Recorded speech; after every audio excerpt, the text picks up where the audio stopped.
Hello learners, स्वागत है आप सभी का एक बार फिर से आपके अपने इस यूट्यूब चैनल पर, that is UGC NET JRF by Richa. Friends, जैसा कि आप देख रहे हैं कि हम बात कर रहे हैं इस वीडियो में प्रीवियस ईयर के क्वेश्चन, और इस वीडियो में मैं आपके साथ शेयर करने वाली हूँ रिसर्च एप्टीट्यूड के क्वेश्चन जो कि 2020 में आए हुए क्वेश्चन है, उनको हम शेयर करेंगे। यहाँ पर देखते हैं क्या है क्वेश्चन। सो फर्स्ट क्वेश्चन यहाँ पर है, क्या कहता है question? A research process to find out the effect of praise and encouragement during a teaching learning session based on Skinner theory of reinforcement. What type of research will belong to? ये कहता है कि during the teaching learning process, यानी कि जिस समय teaching और learning हो रही है, सिनेरियो कैसा है? क्लास का टीचिंग लर्निंग का सिनेरियो है। तो अब यहाँ पर जो टीचर है वो जो रीइंफोर्समेंट थ्योरी है, बीएफ स्किनर की जो रीइंफोर्समेंट थ्योरी है उसको अप्लाई करता है, ठीक है, जिससे कि जो टीचिंग का आउटकम है वो अच्छा आ सके, वो ये करना चाहता है। तो ये कौन सी रिसर्च हुई? तो यहाँ पर कौन कौन सी रिसर्च दी हुई है? दिया हुआ है यहाँ पे fundamental research, evaluative research, action research और अप्लाइड रिसर्च। फंडामेंटल रिसर्च में क्या करते हैं हम लोग? थ्योरी को बनाते हैं, ठीक है। इवैल्यूएटिव में क्या होता है? यहाँ पर इवैल्यूएशन कर रहे हैं, यानी कि किसी को मार्क्स वगैरह देना। एक्शन रिसर्च में क्या होता है? एक्शन रिसर्च क्या होती है? एक सुधारात्मक अप्रोच होती है, जिसमें किसी चीज में इम्प्रूवमेंट करना हो तो तत्काल रूप से किसी चीज में सुधारात्मक अप्रोच होती है एक्शन रिसर्च, ठीक है। अप्लाइड रिसर्च में क्या करते हैं? किसी थ्योरी को, जो पहले से बनी हुई थ्योरी है, उसको यहाँ पर अप्लाई किया जाता है। सो इस क्वेश्चन में क्या हो रहा है? बीएफ स्किनर की थ्योरी, क्या टीचर ने बीएफ स्किनर की थ्योरी बनाई? नहीं, बीएफ स्किनर की थ्योरी तो बीएफ स्किनर ने बनाई। अब उसकी जो रीइंफोर्समेंट जो थ्योरी है उसको क्या कर रहा है? यहाँ पर अप्लाई कर रहा है, और अप्लाई कर रहा है सो इसलिए यहाँ पर अप्लाइड रिसर्च होगा। और अप्लाइड रिसर्च के यहाँ पे कुछ उसके फीचर्स लिखे हुए हैं, जैसे कि प्रैक्टिकल इम्प्लीमेंटेशन ऑफ थ्योरी, और क्या है? Solving a specific problem, answer to a specific question, making the conclusion. एक नया इम्प्लीमेंटेशन हो सकता है, मतलब थ्योरी सेम रहेगी, बस उसको अप्लाई करने का तरीका नया हो सकता है। ये होती है applied research. It is a practical problem solving होती है। इट कैन बी जर्नलाइज हो सकता है। There is a expert who solve the problem. तो ये यहाँ पर होता है अप्लाइड रिसर्च। जरूरी नहीं है कि अप्लाइड रिसर्च में हर बार आपको कोई एक्सपर्ट ही मिलेगा प्रॉब्लम सॉल्व करने के लिए, बट हो सकता है, ठीक है। नाउ नेक्स्ट क्वेश्चन है, स्टेटमेंट वाला क्वेश्चन है, स्टेटमेंट 1 है। इसमें क्या कहता है? All research add to the corpus of knowledge by advancing the theory. कह रहा है जितनी भी रिसर्च होती है ए टू जेड, सभी रिसर्च, क्योंकि यहाँ पर ऑल रिसर्च बोल रहा है, तो सभी रिसर्च क्या करती हैं? Corpus of knowledge by advancing a theory, यानी कि हर रिसर्च में क्या हम सिर्फ थ्योरी को एडवांस करते हैं, यानी कि नई थ्योरी जनरेट करते हैं। ये स्टेटमेंट ये कहना चाहता है। तो हमने बहुत तरह की रिसर्च पढ़ी, अभी हमने देखा कि एक्शन रिसर्च भी होती है, अप्लाइड रिसर्च भी होती है और फंडामेंटल रिसर्च भी होती है। तो फंडामेंटल रिसर्च ऐसी होती है जहां पर हम थ्योरी बनाते हैं, या कोई थ्योरी पहले से बनी हुई उसको एडवांस, उसका और नया वर्जन लेकर के आते हैं, उसमें कुछ नया इम्प्रूवमेंट करते हैं, तो वो भी आपकी क्या हो जाएगी? फंडामेंटल रिसर्च, यानी कि जिसमें हम थ्योरी बनाते हैं। बट अगर हम रिसर्च को अप्लाई कर रहे हैं, यानी कोई थ्योरी है उसको हम अप्लाई कर रहे हैं अपने रिसर्च में, तो वो अप्लाइड रिसर्च होती है। तो रिसर्च तो बहुत तरह की होती है, तो हम हर रिसर्च में थ्योरी नहीं बनाते हैं, बल्कि जैसी ज़रूरत होती है हम वैसा काम करते हैं। डिस्क्रिप्टिव रिसर्च होती है, हिस्टोरिकल रिसर्च होती है, तो हम हर जगह थ्योरी नहीं बनाते। सो ये स्टेटमेंट क्या हो गया? ये तो फॉल्स हो गया। अब नेक्स्ट में क्या लिखा है? The focus of action research is basically an amelioration of prevalent practices. तो एक्शन रिसर्च यहाँ पर बात कर रहा है। एक्शन रिसर्च क्या होता है? इसमें एक तत्काल रूप से सुधारात्मक अप्रोच है, मतलब इमीडिएट प्रॉब्लम सॉल्विंग। ये स्टेटमेंट याद कर लीजिए। मतलब कोई भी समस्या आई, जैसे बाढ़ आ गई, तो क्या करेंगे, वहां पर फटाफट से जाना है और लोगों को बचाना, उनकी मदद करनी है, उनको जो भी मतलब खाने पीने का चीज चाहिए तो वो प्रोवाइड करना है। तो ये क्या हो गया, इमीडिएट प्रॉब्लम सॉल्विंग। ठीक है, it is generally education related activity. यहाँ पर क्या होता है, एजुकेशन रिलेटेड, जैसे कि स्कूल कॉलेजेस में एक्शन रिसर्च का काफी यूज होता है। Sometime problem solver not the expertise of the same area. This is a particular process of action research problem solved by practitioners. तो यहाँ पर जो है एक इसका प्रोसेस है, जैसे प्लान, फिर एक्ट, फिर ऑब्जर्व और रिफ्लेक्ट, ये प्रोसेस है। ये पहले कई बार क्वेश्चन एग्जाम में आ चुका है। तो ये होती है एक्शन रिसर्च। अब यहाँ पर क्वेश्चन में क्या कह रहा है, the focus of action research is basically ameliorate of prevalent practices. तो ये बात ठीक कह रहा है, इसमें कोई दिक्कत नहीं है कि जो भी प्रॉब्लम आई है उसको सॉल्व करने की किया जा रहा है। तो focus of action research basically ameliorate, मतलब कि कोई सुधार करना, जो भी सिचुएशन है उसको उसमें सुधार लाने की कोशिश की जा रही है। सो स्टेटमेंट ये वाला ठीक है। सो फर्स्ट स्टेटमेंट जो है फॉल्स है, बट सेकेंड वाला ट्रू है। तो आंसर यहाँ पर डी हो जाएगा। ठीक है, नाउ नेक्स्ट क्वेश्चन है, यहाँ पर मैच द फॉलोइंग का क्वेश्चन है। इसमें क्या कहता है कि इधर दिया हुआ है research problem, research hypothesis, sample of study and research tool दिया हुआ है। इधर क्या दिया है, device using which data are gathered, मतलब डिवाइस, कोई डिवाइस का यूज किया जाए डेटा को गैदर्ड करने के लिए, कलेक्ट करने के लिए। तो हम किसी भी डिवाइस का यूज कर सकते हैं डेटा को कलेक्ट करने के लिए। तो जैसे कि मान लीजिए मैंने सर्वे किया, तो ऑनलाइन मेथड से सर्वे करना या ऑफलाइन से, या कोई एक छोटी मशीन रख लो, उस पर बटन दबाने के। तो मतलब ये क्या कर रहे हैं, हम कोई डिवाइस यूज कर रहे हैं। डिवाइस क्या होता है हमारा, ये क्या हो गया, एक टूल हो गया ना। तो ये रिसर्च के लिए एक टूल हो जाएगा। ठीक है, नेक्स्ट है यहाँ पर a subset drawn from defined set of universe.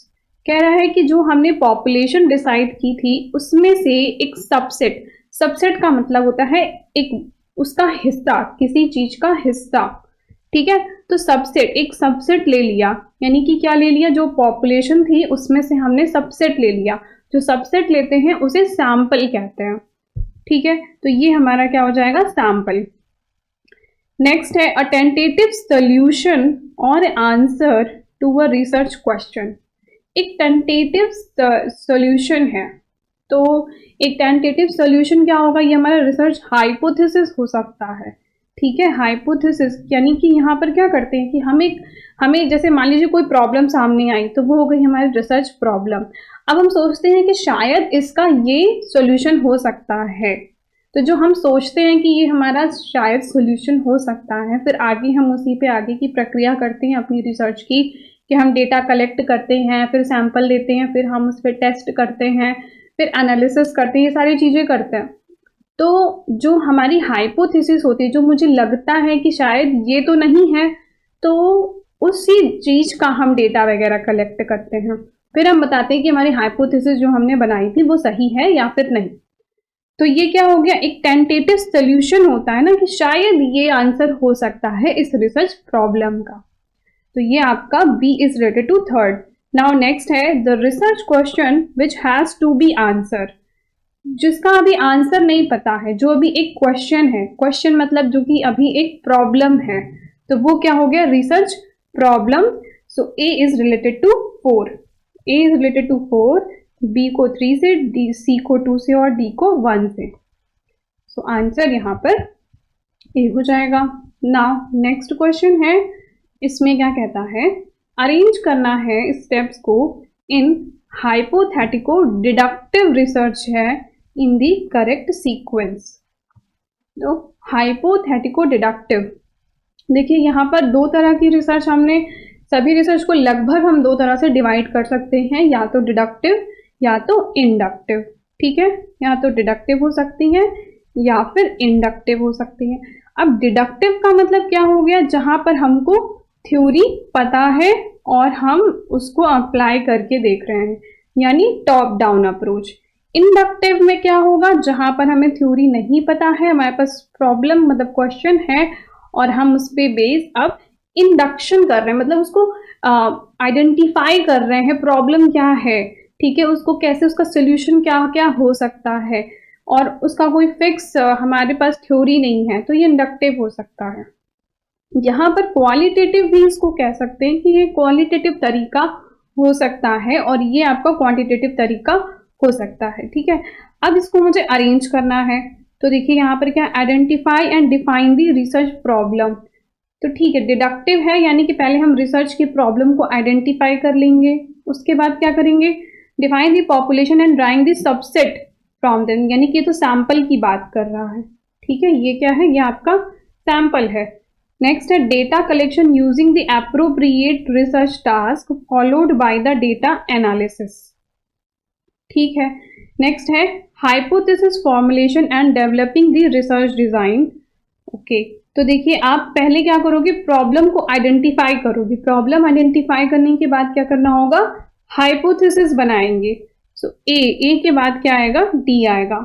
फिर नेक्स्ट यहाँ पे थर्ड पे क्या लिखा है, taking the decision on the substantive research hypothesis via testing the null hypothesis, तो नल हाइपोथेसिस वगैरह को टेस्ट करना है, ये तो सबसे लास्ट में चला जाएगा, ठीक है। तो ए और डी आपका सबसे पहले आएगा।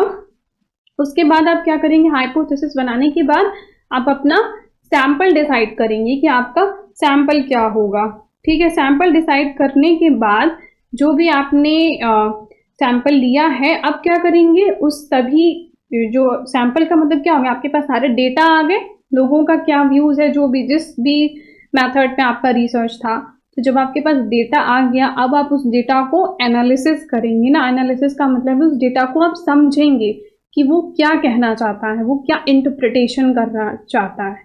तो आप उस रिसर्च को जो डेटा आपने कलेक्ट किया है उससे आप क्या करेंगे, एनालिसिस करेंगे। तो आएगा यहाँ पे सी, तो ए डी बी और सी के बाद में ई, इसका आंसर ए हो जाएगा, ठीक है। तो ये है आंसर। नाउ नेक्स्ट क्वेश्चन है, इसमें क्या कहता है, जो कि आपका फिफ्थ क्वेश्चन है, इसमें बोलता है which of the following sampling technique in the research imply randomization and equal probability of drawing the unit। तो देखिए ये क्वेश्चन जानना चाहता है कि इनमें से कौन सा ऐसा सैम्पलिंग मेथड है जिसमें हर किसी को इक्वल चांस मिले सेलेक्ट होने का। जैसे कि इक्वल चांस का मतलब क्या होता है, हर बार ये वर्ड आता है इक्वल चांस। इक्वल चांस का मतलब अगर क्लास में 50 बच्चे हैं तो हर एक बच्चे के सेलेक्ट होने की प्रोबेबिलिटी कितनी है, 1/50, ठीक है। तो इसको इक्वल चांस मतलब हर कोई, मेरे सैंपल में कोई भी बच्चा आ सकता है, ठीक है। मैंने उस पर कोई लिमिटेशन नहीं लगाई कि एज इतनी होनी चाहिए या मेल होना चाहिए या फीमेल होना चाहिए, इस तरीके का मैंने कोई लिमिटेशन नहीं लगाया।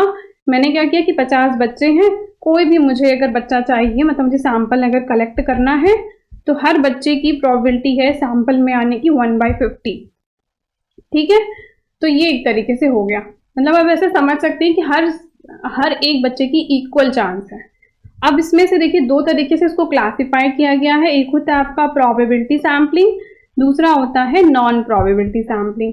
प्रोबेबिलिटी वाला ही हमसे पूछ रहा है कि इक्वल चांस आपकी प्रोबेबिलिटी सैम्पलिंग में ही होता है, नॉन प्रोबेबिलिटी में इक्वल चांस नहीं होता है, ठीक है। तो अब इसमें कौन सा है, simple random, stratified, systematic, multi stage sampling और क्लस्टर सैम्पलिंग, ये आपके प्रोबेबिलिटी वाले सैम्पलिंग हैं। तो हमें यहाँ पर इक्वल प्रोबेबिलिटी यानी प्रोबेबिलिटी ही सेलेक्ट करना है, तो कोटा सैम्पलिंग आपका नॉन प्रोबेबिलिटी का हिस्सा होता है। स्नोबॉल ये भी आपके नॉन प्रोबेबिलिटी का हिस्सा होता है। स्ट्रैटिफाइड ये प्रोबेबिलिटी सैम्पलिंग से है। डायमेंशनल भी आपका नॉन प्रोबेबिलिटी का ही हिस्सा होता है। और क्लस्टर सैम्पलिंग ये आपके प्रोबेबिलिटी सैम्पलिंग का हिस्सा होता है।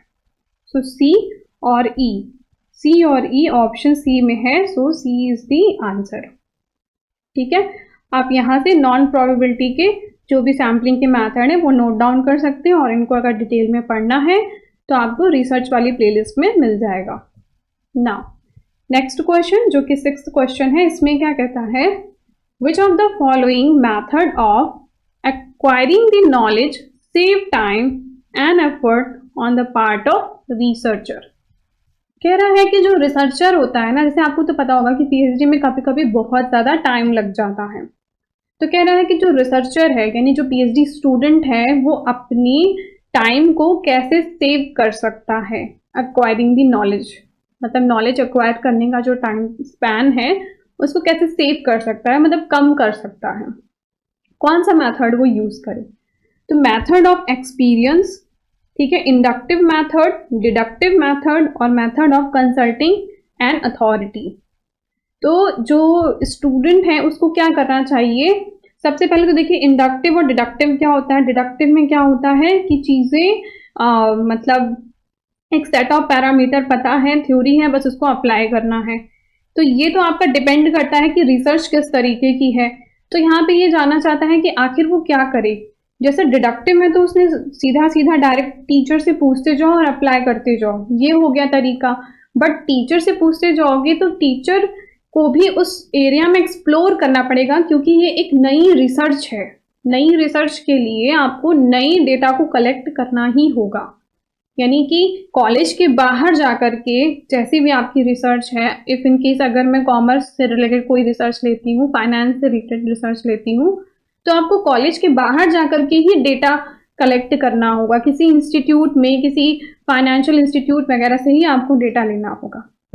तो वहां तक बात सीमित नहीं रह जाएगी। तो यहाँ पर क्या करना होगा? और मेथड ऑफ एक्सपीरियंस तो हो गया कि हम एक्सपीरियंस से सीखेंगे। तो जब हम एक्सपीरियंस से सीखते हैं तो इसमें बहुत ज़्यादा टाइम लगता है, ठीक है। जैसे जैसे आप एक्सपीरियंस करोगे वैसे वैसे सीख रहे हो, तो टाइम को बचाना है तो क्या करना होगा? Method of consulting and authority, एक अथॉरिटी से आप कंसल्ट करोगे, ठीक है। तो इसका आंसर यहाँ पर डी हो जाएगा।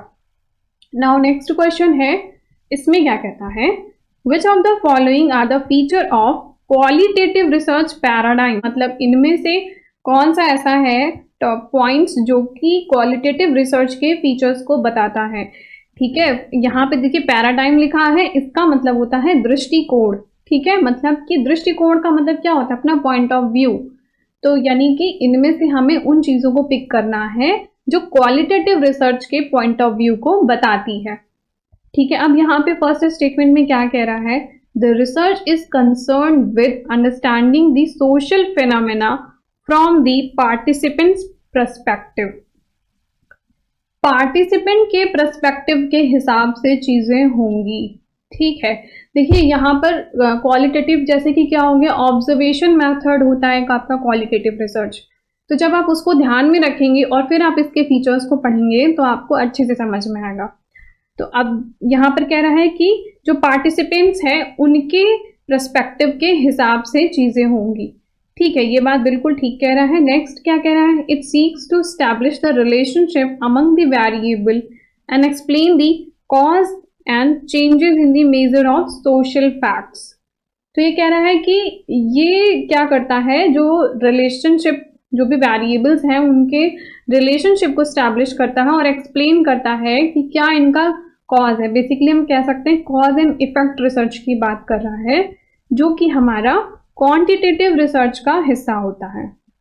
नेक्स्ट है, it is conduct in actual setting as direct source of data and the research is the key instrument. तो यहाँ पे कह रहा है कि ये एक्चुअल सेटिंग में काम होता है। हाँ, ये बात ठीक कह रहा है, क्योंकि ये क्वालिटेटिव रिसर्च का हिस्सा है। एक्चुअल सेटिंग में मतलब जैसे कि अगर ऑब्जर्वेशन मेथड भी देखें तो ये भी आपका एक्चुअल सेटिंग होता है और ये आपका क्वालिटेटिव रिसर्च ही होती है। तो ये बात ठीक कह रहा है। नेक्स्ट है, it is concern with the process rather than simply outcome of the product. ये बात भी बिल्कुल ठीक कह रहा है। ये बेसिकली आपका फोकस करता है कि कौन से प्रोसेस से होकर जा रहा है, तो ये भी ठीक है। नेक्स्ट है, it attempt to establish the universal context free generalisation. तो कॉन्टेक्स्ट फ्री नहीं हो सकता जनरलाइजेशन, ये बात गलत है। सो ए सी डी आपका ऑप्शन सी में है, सो इसका आंसर सी हो जाएगा। नाउ नेक्स्ट क्वेश्चन है 8th क्वेश्चन। नेक्स्ट क्वेश्चन में कहता, a researcher administrate an achievement test to assess and indicate the possible effect of independent variable in his or her study। मतलब एक रिसर्चर है जो कि स्टडी करता है एक डिपेंडेंट वेरिएबल को, जिसपे इंडिपेंडेंट वेरिएबल का इम्पैक्ट वो देखना चाहता है और वहां पर एक वो टेस्ट लेता है। ठीक है, अब उस टेस्ट में आगे क्या होता है, the distribution of the score of the test is found to be negatively skewed. जो डिस्ट्रीब्यूशन ऑफ द स्कोर है, मतलब जो बच्चों के मार्क्स आए वो कैसे आ गए, निगेटिवली स्क्यूड आ गए। ठीक है, तो ऑन दैट बेसिस वो क्या बताएं कि जो टेस्ट है वो डिफिकल्ट है या फिर इजी है। तो यहाँ पर एक वर्ड आया है निगेटिवली स्क्यूड। स्क्यूड को पहले समझ लेते हैं। देखिए, ये समझने से पहले एक चीज आपको पता होनी चाहिए, एक होता है आपका नॉर्मल कर्व। ठीक है, जैसे ये एक मैंने बताया कि ये नॉर्मल कर्व है, मतलब यहाँ पर क्या है, अगर मैं यहाँ पर लेती हूँ मार्क्स, ठीक है, इधर मार्क्स ले लिया और इधर क्या है, नंबर ऑफ स्टूडेंट, तो ये बताता है कि जो नंबर ऑफ स्टूडेंट है ये पीक हो गया। यहाँ पर आप देख रहे हैं वाई एक्सिस में सबसे ज्यादा ऊपर उठा हुआ है इस जगह पे, तो यहाँ पर बहुत ज्यादा बच्चे आ गए और इस जगह नंबर ऑफ स्टूडेंट बहुत कम है और इस जगह बहुत कम है, यानी कि बहुत कम नंबर पाने वाले भी बच्चे बहुत कम है। लेट्स सपोज 100 नंबर का क्वेश्चन पेपर था तो 10-15 नंबर पाने वाले भी बच्चे बहुत कम हैं और 99 या 100 पाने वाले बच्चे भी बहुत कम हैं। ज्यादातर बच्चे कैसे हैं, एवरेज मार्क्स लाने वाले। ये बात समझ में आ गई, ये हो गया नॉर्मल कर्व, ये बताता है। अब अगर स्क्यूड है तो क्या होगा, तो देखिए स्क्यूड दो तरीके से हो सकता है, या तो पॉजिटिव स्क्यूड हो जाएगा या फिर निगेटिव स्क्यूड हो जाएगा। तो अब पॉजिटिव स्क्यूड में क्या होता है कि यहां पर क्या है, मार्क्स है और यहां पर क्या है, नंबर ऑफ स्टूडेंट है। ठीक है, तो नंबर ऑफ स्टूडेंट्स इधर दिया हुआ है, यहाँ पे मार्क्स है, तो लेट्स सपोज ये क्या होगी, आपकी नंबर लाइन होगी। यहाँ पे 0 से शुरू होगा और यहाँ पर लगभग 10, 20, 30, 40 इस रेंज में मार्क्स आपके चल रहे हैं। ठीक है, अब यहाँ पर आया कि पीक यहाँ पर आ गया, इट मीन्स क्या शो कर रहा है कि ज्यादातर बच्चों के अराउंड 20 से 30 के बीच में मार्क्स आ गए। लेट्स सपोज कि मैक्सिमम बच्चे जो क्लास में जितने भी बच्चे थे उसमें मैक्सिमम बच्चे यहाँ पर आ गए, यानी कि ज्यादातर बच्चों के 30 मार्क्स लगभग आ गए। ठीक है, और यहाँ पर जब ज्यादा लोग एक जगह पर आते हैं तो उसको क्या बोलते हैं, वो होती है फ्रीक्वेंसी और उसी को मॉड भी कहते हैं। तो मॉड उसमें पहले आ जाता है। और यहाँ पर जो निगेटिव स्क्यूड है इसमें क्या देखने को मिलता है, फिर से इस साइड क्या होगा, मार्क्स होगा और इधर साइड क्या होगा, नंबर ऑफ स्टूडेंट होंगे। ठीक है, इधर नंबर ऑफ स्टूडेंट्स होंगे। अब यहाँ पर क्या देखने को मिलता है कि बहुत पीक इस जगह आया, ये हो गई नंबर लाइन। यहाँ पे 0 से स्टार्ट करें, 10, 20, 30, 40, 50, इधर हो गया 60, 70 और 80। मतलब क्या देखने को मिलता है, ज्यादातर बच्चों के मार्क्स कैसे आ रहे हैं, लगभग 70 से 80 के बीच में बच्चों के मार्क्स बहुत ज्यादा बच्चे लेकर के आ रहे हैं। तो बहुत ज्यादा बच्चे मैक्सिमम मार्क्स ला रहे हैं, इसका मतलब ये टेस्ट कैसा होगा, ये टेस्ट इजी होगा। और यहाँ पर बहुत ज्यादा बच्चे कम मार्क्स लेकर के आ रहे हैं, ये बात क्या बता रहा है कि ये टेस्ट कैसा होगा, ये टेस्ट डिफिकल्ट होगा। ठीक है, ये बात क्लियर हुई यहाँ पर कि अगर ज्यादातर बच्चे ज्यादा मार्क्स लेके आ रहे हैं इसका मतलब क्या हुआ कि टेस्ट जो है इजी है। अगर ज्यादातर बच्चे कम मार्क्स लेके आ रहे हैं तो इसका मतलब डिफिकल्ट है। बट ये पीक आपको बनाने आना चाहिए कि पॉजिटिव पीक क्या होता है, निगेटिव पीक क्या होता है। निगेटिव मतलब बाद में पीक आना, पॉजिटिव मतलब पहले पीक आना। ये पीक आपको बनाने आना चाहिए कि नॉर्मल कर्व ये होता है और अगर पॉजिटिव स्क्यूड होगा तो पीक पहले आएगा, निगेटिव स्क्यूड है तो पीक बाद में आएगा। ये चीज आपको दिमाग में याद रखनी है। ठीक है, अब ये क्वेश्चन करना आसान हो गया। अब यहाँ पर कह रहा है निगेटिव स्क्यूड, तो निगेटिव स्क्यूड कौन सा था, निगेटिव आपका ये वाला है। इसमें क्या बताया मैंने, टेस्ट कैसा है, इजी है, तो इजी वाले पे टिक कर देंगे, टेस्ट इज वेरी इजी। इस टाइप का क्वेश्चन आपका बार बार रिपीट होता है, ठीक है, तो देख लीजिए, इसको ध्यान से एकदम समझ लीजिए।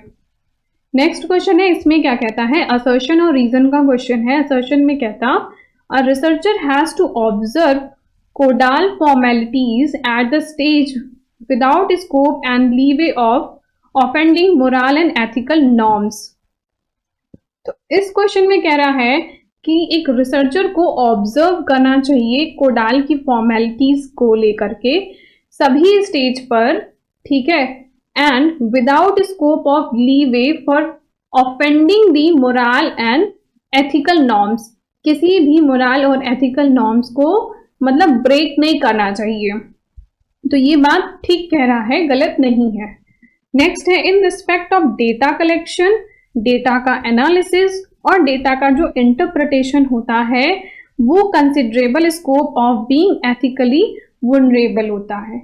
मतलब कहना चाहता है कि एक डेटा को कलेक्ट करना, डेटा को एनालिसिस और उसका इंटरप्रिटेशन करना एक बहुत ही वीक प्रक्रिया है। मतलब जहां पर जो है एथिकल चीज हमारी ब्रेक हो जाती है या कभी कभी जो है मतलब जहां पे गलतियां हो जाती हैं ज्यादातर, तो वो चीज इसको बताना चाहता है। ये रीजन ये कह रहा है, तो रीजन भी ठीक कह रहा है।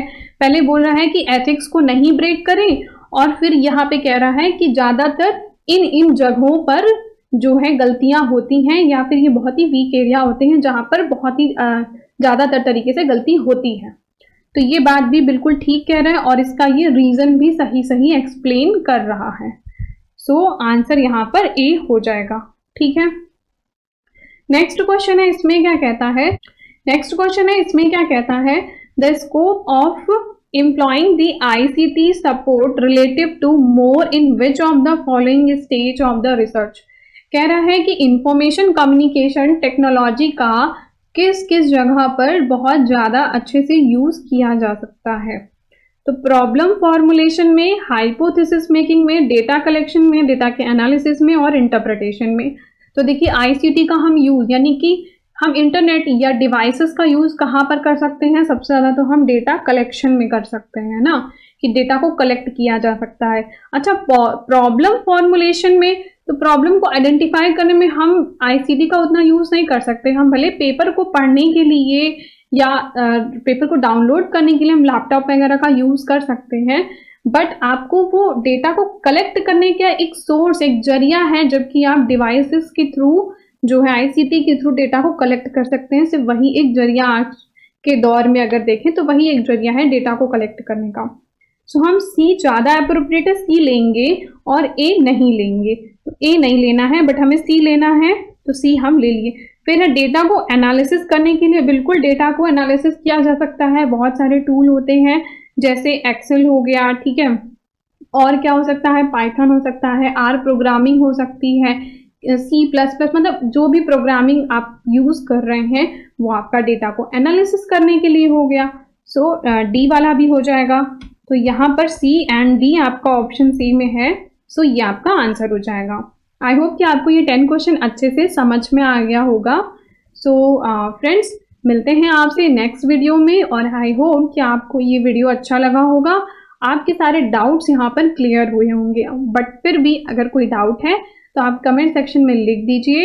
आप टेलीग्राम कर सकती हैं यहाँ पर और आप इसे ज्वाइन भी कर लीजिए। यहाँ पर मैं डेली क्विज़ेस वगैरह प्रोवाइड करती रहती हूँ, आप सभी को नोटिफिकेशन भी यहीं पे मिल जाता है। और thank you for watching the video.